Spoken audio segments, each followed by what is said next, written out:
왜냐하면요, 언뜻 보기에는 마리아를 칭찬하시고 이제 마르다를 부정하신 것처럼 보여도 우선 예수님께서 뭐 마르다의 그 속을 모르겠어요, 그죠? 또 부정하시겠어요? 그런 분 아니잖아요, 그죠? 사실 마르다야 마르다야 하고 두 번씩이나 그 안타까운 심정으로 하신 거 보면 전혀 그게 아니에요. 그 다음에 마르다가 뭘 원하는지, 이 마르다, 마리아, 나사로가 초청을 했을 때 뭘 원하는지 예수님은 진짜 아셨잖아요, 그죠? 그리고 예수님이 이 사람들한테 주실 수 있는 가장 좋은 선물이 뭐죠? 예수님 말씀이죠, 그죠? 예수님 그러셨잖아요. 그 요한복음에 보면 내가 너에게 이런 말이 영이고 생명이다. 그래서 마르다에게도 가르치는 걸 주시고 싶었을 것 같고요. 근데 마르다 그 스케줄을 맞추다 보면 아무한테 아무 얘기도 못 하시는 것 같아요. 그래서 마르다가 없어도 할 수 없이 얘기를 시도하신 것 같고요. 그게 나중에 그 요한복음에 있는 그 나사로 부활 사건에 가서 보면 마르다 혼자 맞으러 나왔는데 그때 마리아가 없는 자리에서 엄청난 유명한 말씀을 하시죠, 그죠? 나는 부활이요 생명이니. 이 엄청난 말씀을 마리아가 없는 자리에서 마르다만 들었어요. 물론 나중에 기록에서 우리도 알고 마리아도 전에 들었겠지만, 그죠? 마르다를 정말 사랑하시고 그 가장 좋은 게 뭔지 알아서 주시고자 하시는 그 마음을 갖고 계실 텐데 그 마르다를 보고 참 안타까워하시는 그 예수님. 거기 사실은 초점은 거기에 가야 되지 않나 그런 생각을 해봤습니다. 네. 그 정도 잠깐만 뒤에 보이나 볼게요.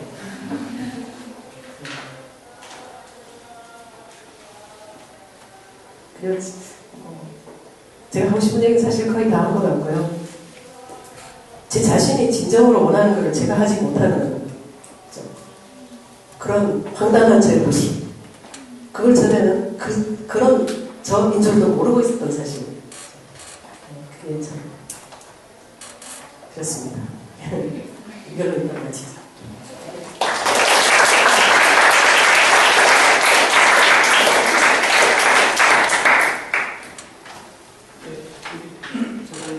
우리나라로 된 현대인의 단어를 보고 있는데 그 섹션에 소제목을 예수스 마리아 울티마타, 그러니까 마리아와 마르다와 함께 있어요. 이렇게 이제 했어요.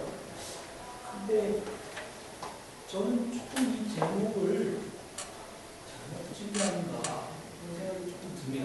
의도적으로 이렇게 말씀드리는 거겠는데 이 본문에 마리아는 있지만 마리아는 한 번도 예수님과 말하지 않습니다. 여러분에게 한번 기회를 준다고 합시다. 예수님의 말씀을 일방적으로 듣는 기회하고 예수님하고 함께 이렇게 말 섞기, 컨버세이션 할 기회가 이 두 개 중에 하나를 택하라면 어떤 걸 택하겠습니까? 당연히 컨버세이션 아닙니까? 근데 여기 지금 마르다는 예수님하고 말이 가기도 하고 오기도 하고 다 싫었어요.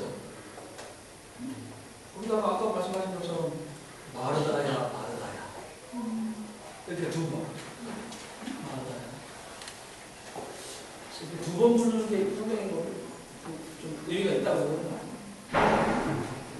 하나님이 옛날에 이상 막 찔러라고 할 때 아브라함에게 아브라함아 이렇게 풍속사를 주로 안 부르겠죠.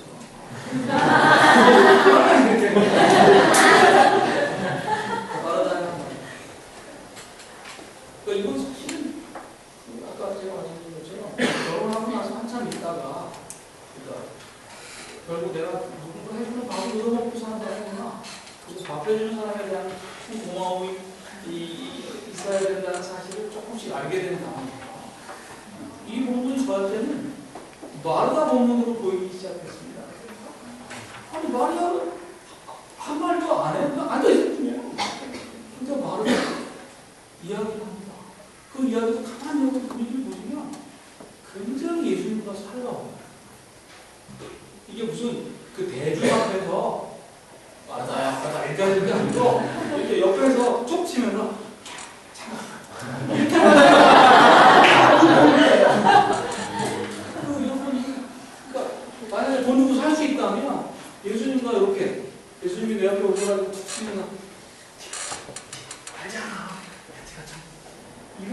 예수님께서 한 번에 제로가 하겠습니다.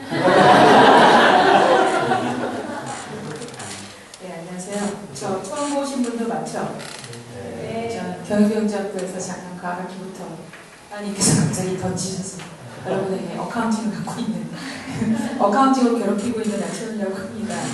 아까 교수님께서 굉장히 거친 표현을 쓰셨는데 저도 사족을 더 쓰자면 공사집의 장녀입니다. 네, 그리고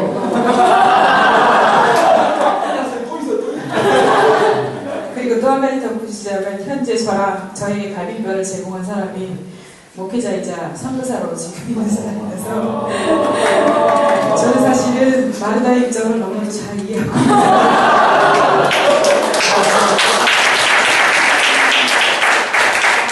근데 이제 한 가지 제 개인적인 히스토리를 덧붙이면 저는 아버지께서 아주 소위 말하는 대형교회부터 시작해서 하나님께서 굉장히 오랜 세월 동안 또 한 20-30명 정도밖에 되지 않는 아주 작은 개척교회를 오랫동안 유지를 하게 하신 그 세월을 다 지났어요. 그래서 큰 교회, 작은 교회 시스템에서는 장단점, 그 다음에 그 안에서 제가 맡아야 될 역할, 다시 말하면 마리아의 역할부터 시작해갖고 마르다의 역할까지 하면 두루두루 거쳐서 경험을 하면서 제 나름대로 이 마음속의 불교함부터 시작해서 그 부분을 어떻게 제 스스로 하나님 앞에서 정리해나가야 되는지에 대해서 나름 고민을 많이 했던 편이라고 보시면 될 것 같습니다. 왜냐하면 이제 그 장교에 있었을 때 저 전에 그 식사를 담당하시던 집사님께서 5가지 암으로 투병을 하시다가 결국 돌아가시고 나서 저희 그 교회가 완전히 중간층이 없었어요. 지금은 젊은이들이 있는데 젊은이층이 없고 완전히 어른들 아니면 완전히 애기들이 교회였거든요. 밥을 할 사람이 저밖에 없었어요. 그래서 제가 그때부터 30인분의 밥을 하는 거 아무렇지도 않게 될 만큼 그런 시절도 겪으면서 그 사람들이 봉사하느라고 말씀을 뺏기는 것이 무엇인가에 대해서도 굉장히 나름 그래서 집들이도 그 덕분에 혼자 할 수 있었고 남편 따라 선교지에 나갔을 때 교인들에게 밥을 해대는 것은 아무렇지도 않았고 그랬는데 그래서 저는 사실은 아까 교수님께서 제 얘기를 거의 다 해버리셨거든요. 아니 그건 아니고요. 저는 사실은 아까 조승국 교수님께서 전후 컨텍스트를 보면서 말씀을 해주셨고 또 여원 교수님이랑 김성훈 교수님께서 여러 가지 그 중요한 포인트들을 다 짚어주셨는데 제가 미련한지라 이제 성경에 대해서 좀 토론할 수 있는 제 그 사적인 환경을 좀 이용을 했어요. 그래서 저희 신랑이랑 지난주부터 이걸 같이 둘이서 묵상을 하면서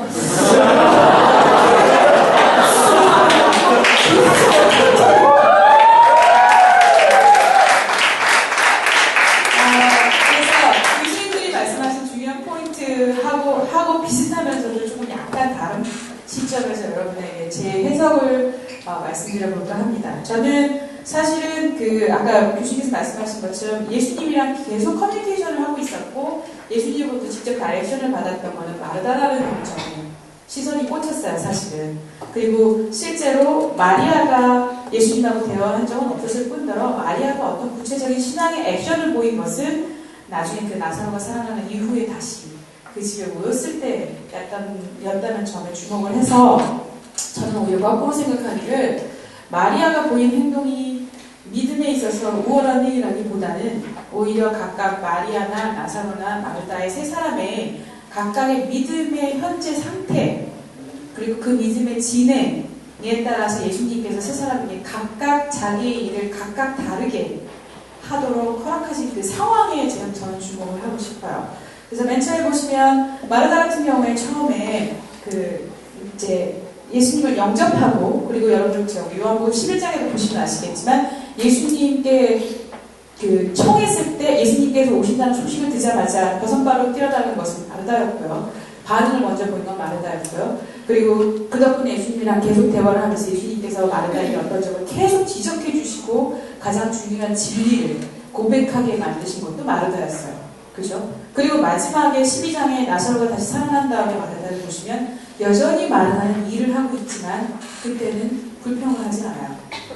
저는 이걸 하나의 그 시간상 마르다의 믿음의 성장이라고 볼 수 있지 않을까라고 생각을 해요. 다시 말해서 자기가 받은 믿음의 분량만큼 일을 하고 있는 지혜가 있느냐, 아니면 자기가 받은 믿음의 분량보다도 더 넘치게, 다시 말해서 그 목적을 상실한 채 내가 지금 아까 요한 교수님 말씀하신 것처럼 하나님을 위해서 하나님과 함께 일을 하고 있다는 걸 상실을 하고 내가 할 수 있는 것보다 더 많이 하려고 과욕을 부린 나머지 자기 마음에 근심이 생길 정도로 어떤 그 마음속에 트러블이 생길 정도로 마르다가 처음에는 일을 하고 있었죠. 제가 봤을 때는 자기가 수행할 수 있는, 감당할 수 있는 분량보다도 더 많이 하려고 했었던 것 같아요.